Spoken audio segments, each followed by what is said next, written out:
Salutations, Queen of Shade here. You know, I'm a very giving person. I give of my time. I give of my experience. I give of the lessons that I've learned. I give of my pain. I give of my happiness, my joy. I give constantly. But you know, I find that today people don't want you to give your time, the gems that helped you get over or become who you are. They just want you to give your money. More and more people that I encounter, they're not looking for help. They're looking for money so that they can do things the way they want to do. They don't want to be told how to do things. They don't want to be shown or advised how to do things. They just want you to put your money up so that they can run around and do with your money what they want to. And sweetie, newsflash, that never happens.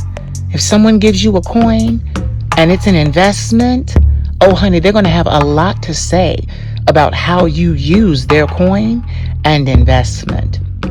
And you know, throughout my career, throughout my life, I've always sought to empower my fellow man, my fellow woman. I ask nothing in return.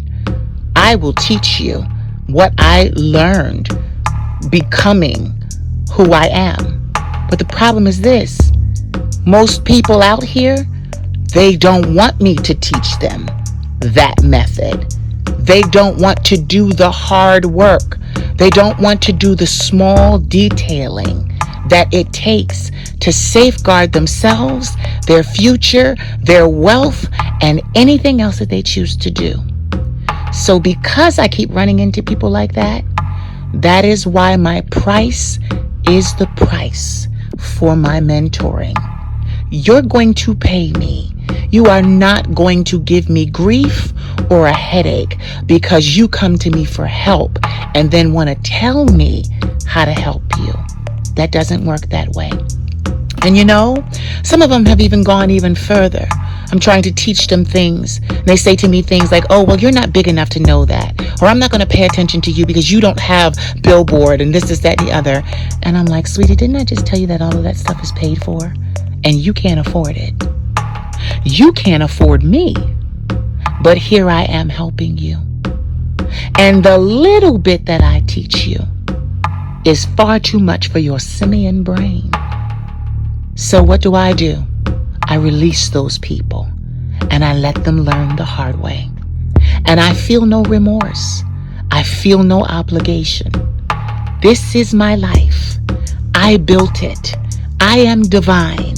I created what I needed to create in my life.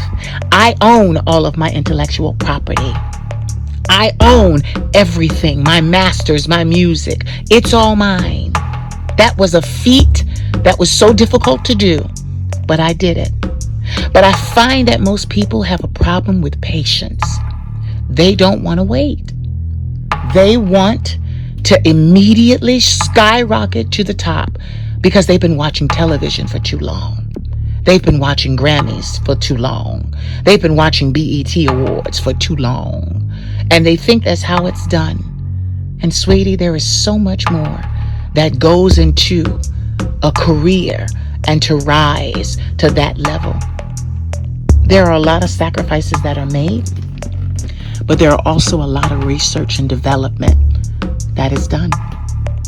There is a lot of research and development. And I'm going to stop dealing with people who want to act like, oh, well, you don't have this and you don't have that. Baby, you don't know what I have. And after all, I didn't come to you. You came to me. And it pains me because where I thought I could teach them, I find out with these people that all they want is my money. And I'm not giving that. I'm not going to let you run around with my dollar because I didn't get that opportunity. That's not an investment. The investor has a right to call into question the decisions that you make with their money.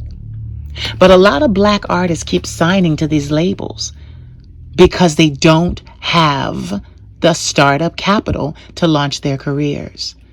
Mainstream music, the mainstream music industry is a trap, especially for black artists. The artists are black, and the suits and the people that control them and control the money are white.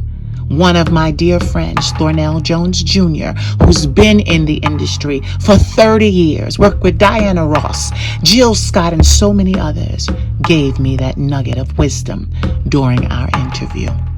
He calls it the racehorse theory. All of the horses are black, and all of the riders are white. But you see, I got my way out.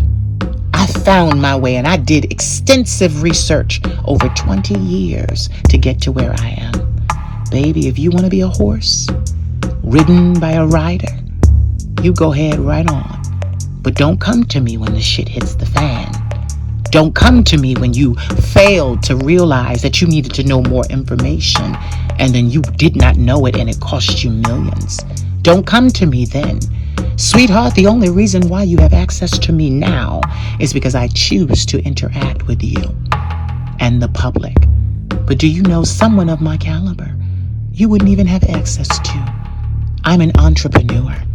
I am my own businessman, and I work so hard, and I will continue to do so. But I will not take on mentees that are simply trying to get at the money. My money. There are so many things in the business of entertainment, especially music, that if you don't know, you pay severely for. But hey, such is life, right? I'm tired of all of these artists coming back to me saying, you were right, you were right. It's not about being right. It's about making sure you learn the lesson. But you didn't want to learn it the easy way with me just telling you. You had to go out there. You had to get management. You had to pay management. You had to pay for all of these things. And they took everything from you. They took everything.